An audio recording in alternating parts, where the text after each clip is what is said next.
নমস্কাৰ, মই বেদৱত বৰা।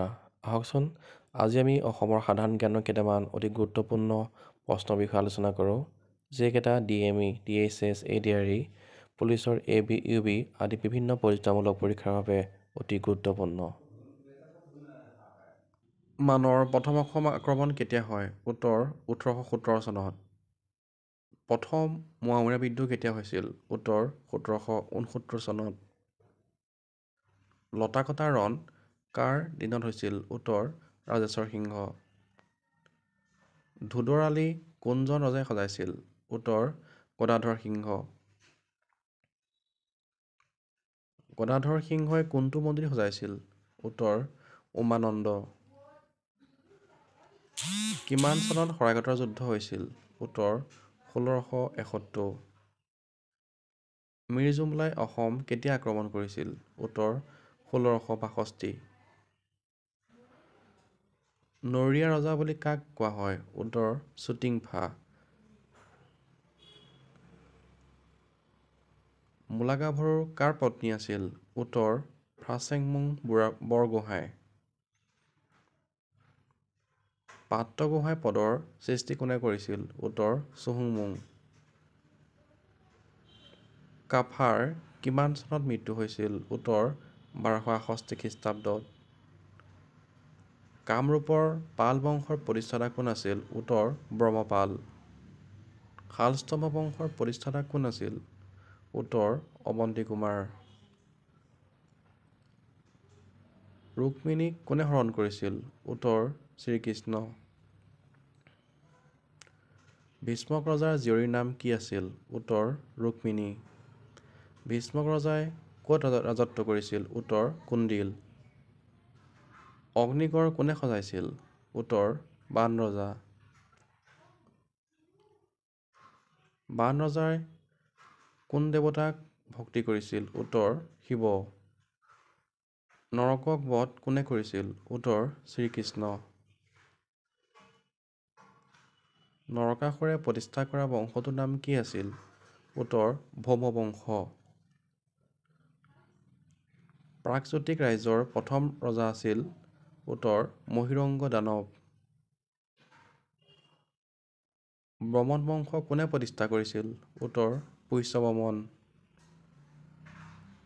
গুপ্ত বংশৰ প্ৰতিষ্ঠাতা কোন আছিল? উত্তৰ শ্ৰীগুপ্ত।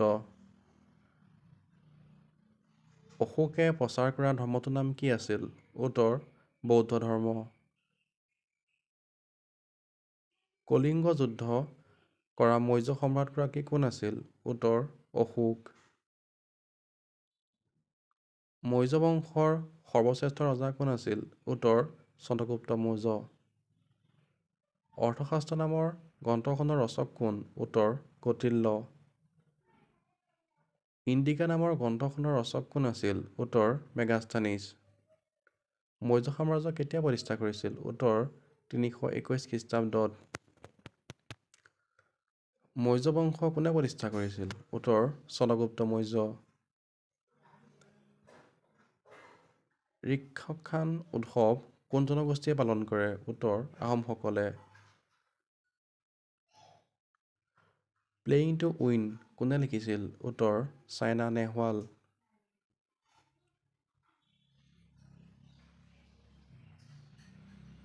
কোনজন চুতীয়া ৰজাৰ দিনত চুতীয়া ৰাজ্যখনৰ পতন হয়, অৰ্থাৎ চুতীয়া ৰাজ্যৰ শেষৰ ৰজা কোন আছিল? উত্তৰ নীতিপাল। নীতিপাল চুতীয়া ৰাজ্যৰ শেষৰজন ৰজা আছিল। ইয়াণ্ডাবু সন্ধি কেতিয়া স্বাক্ষৰিত হৈছিল? উত্তৰ 1826 খ্ৰীষ্টাব্দত, অৰ্থাৎ ব্ৰহ্মিছসকল আৰু ব্ৰিটিছসকলৰ মাজত 1826 চনত ইয়াণ্ডাবু সন্ধি হৈছিল। কছাৰীসকলৰ প্ৰথম ৰাজধানী ক'ত আছিল? উত্তৰ ডিমাপুৰ।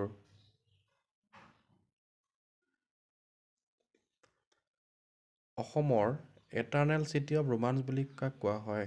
উত্তৰ তেজপুৰ। অসমৰ প্ৰথমটো ছপাশাল মিছনাৰীসকলে ক'ত প্ৰতিষ্ঠা কৰিছিল? উত্তৰ শিৱসাগৰ।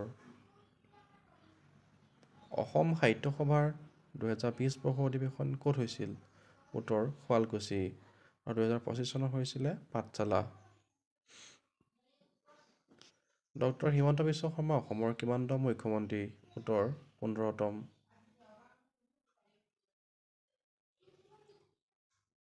কোনজন আহোম ৰজাৰ দিনত মোৱামৰীয়া বিদ্ৰোহ হৈছিল? উত্তৰ লক্ষ্মীসিংহ। অসমৰ প্ৰথম চিকিৎসা মহাবিদ্যালয়খনৰ নাম কি? উত্তৰ অসম চিকিৎসা মহাবিদ্যালয়, আৰু এইখন আছে ডিব্ৰুগড় জিলাত। গুৱাহাটী চিকিৎসা মহাবিদ্যালয় কোনখন পাহাৰৰ ওপৰত অৱস্থিত? উত্তৰ নৰকাসুৰ পাহাৰৰ ওপৰত অৱস্থিত।